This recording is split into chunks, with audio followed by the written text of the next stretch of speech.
Well, decisions across the Labour Party that we've taken. of course. I mean, let me ask you, by extension, a question about Israel. And you've spoken Yeah. very fondly and warmly about Israel. In Israel, as you know, Well, we have extended family there. of course, of course. So as you'll know, Yeah. citizens of Arab origin are represented throughout society, all the way up to being represented in government, Arab ministers in government.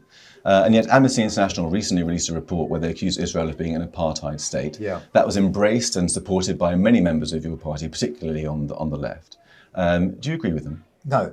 I've been very clear about that, and that is not the Labour Party position. So I was very clear, I think, in my comments to Labour Friends of Israel exactly where I stand on most of the major issues that obviously and understandably concern people in Israel and beyond Israel. So I was able to address a number of those issues in that speech. And will you make those same points at party conference this year?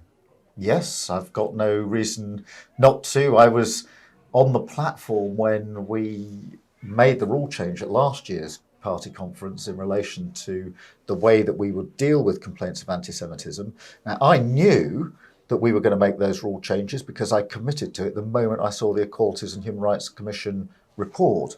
It was still an emotional moment for the Labour Party to make those rule changes. What gave me great heart on that Saturday evening when we were there discussing anti-Semitism in the Labour Party is that there were a few hecklers, a small minority, and it wasn't the panel or those chairing the session that had to tell the hecklers to be quiet. The whole room got up.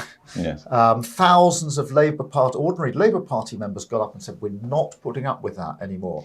And for me, that's the best evidence I've got today of the huge change we brought about in the Labour Party. So I've only got one more minute, so just a final question. You haven't been drawn explicitly on whether you feel that Jeremy Corbyn was anti-Semitic or not. British Jews feel uncertain, some of them, about whether they can trust Labour again with their vote. Will you apologise for the harm that your party has done to British Jewry and the great hurt that they've suffered? And what would you say to them to try and convince them that it's possible to return to Labour? Yes, I'll apologise. I have already apologised, and I'm happy to repeat that apology. I apologise for the first words I said as leader of the Labour Party 2 years ago today, and again at the Labour Friends of Israel lunch. And an apology is a good thing, but it's not enough. And many Jewish friends and colleagues said to me, what matters, Keir, is the action that you take. We'll take you at your word, but your action is going to be more important than your words. And I think and I hope that the actions of the last 2 years will begin to persuade people that